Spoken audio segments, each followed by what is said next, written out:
Labą dieną visiems. Šiandien sveikinamės pirmoje šių metų laidelėje iš Teizų bibliotekos. O laidelę norime pradėti dainele apie žvėrelius. Paklausykite.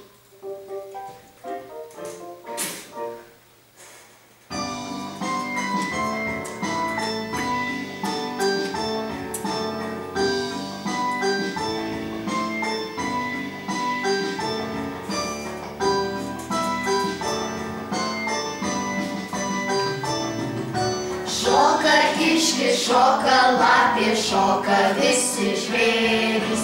Ir tas briedis ilgaragis ir pasnapinėja. Ir tas briedis ilgaragis ir pasnapinėja. Šoka varnas, šoka šarka, šoka visi paukščiai. Ir ta gervė ilgasnapė ir ta klindinėja. Ir ta gervė ilgasnapė ir ta klindinėja.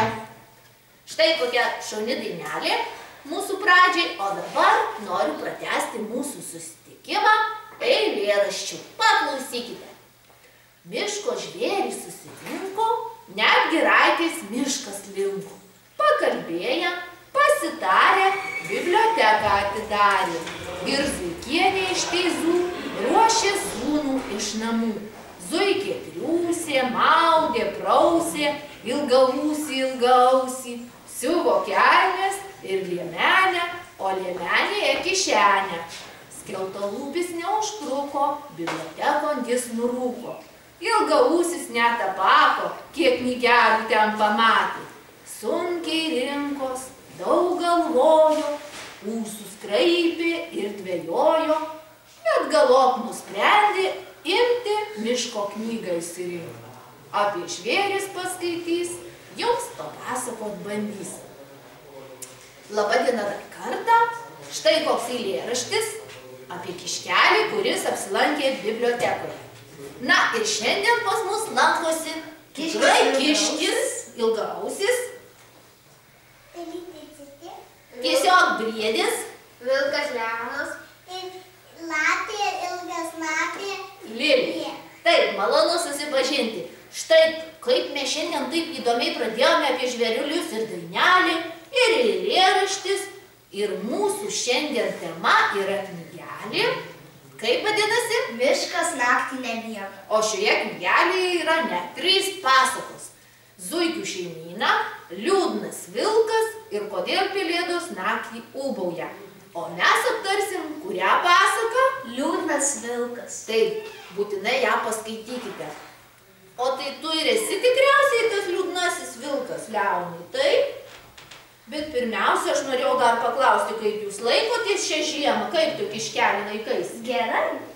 O tu, pelytė? Irgi gerai, briedis tai visada gerai laikosi, o tu vilkelį liūdnas, taip.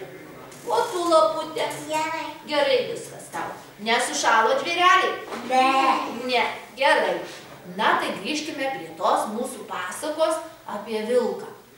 Kiškelį, man atrodo, kad tu geriausiai šią pasaką žinai, tiesa? Taip, aš visą knygą perskaičius.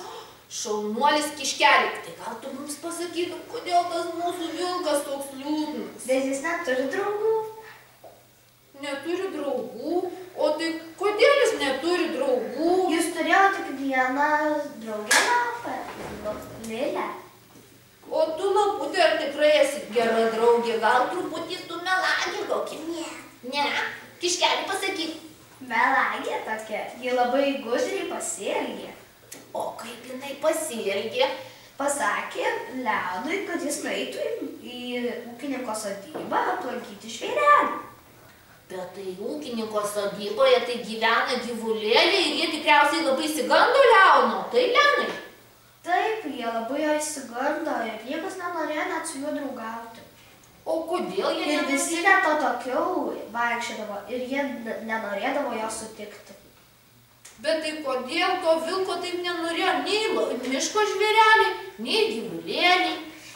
Tikriausiai dėl jo prosenelių, nes jie buvo labai blogi ir jie valgydavo įvairiausius žvėrelius. Na taip, jie skriaudė jūs, bet tai Leonas tai ne toks, ar tai Leonai tu geras? Leonas tai nekaltas buvo. O tai klausyk, kiški, tu mums pasakyk, Ar ten viskas gerai baigėsi toj pasakoje? Gerai baigėsi. O kaip?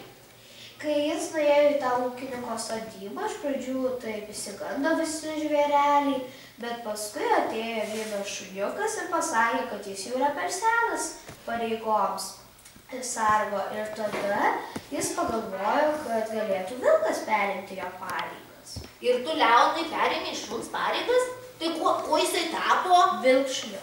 Vilkšuniu Leonu. Labai puikios pareigos. Ir tu saugojai gyvulėlius nuo piktų žvėrių. Taip, šaunuolis. Ir tada jie visi sutarė. Taip, klausyk, kiški, bet aš dabar taip galvoju, kad gal ta laputė Lilė net ir gerai padarė, kad vilką nusiuntė į ūkininko sodybą, ar taip? Nu gerai padarė, bet šiaip gudriai pasielgė. Tai visos lapės jos gudrios, taip, laputė Lilė. O tu, pelytė, ir ten buvai ir viską matei? Taip. Šiandien labai nedrąsi mūsų pelytė, bet nieko.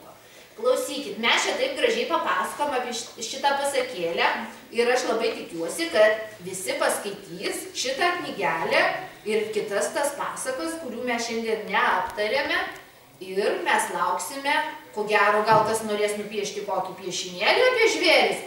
Mes mielai juos priimsime Keizų bibliotekoje ir jums parodysime. Na, o dabar, ko gero, šį kartą jau mūsų laidelė ir į pabaigą, taip?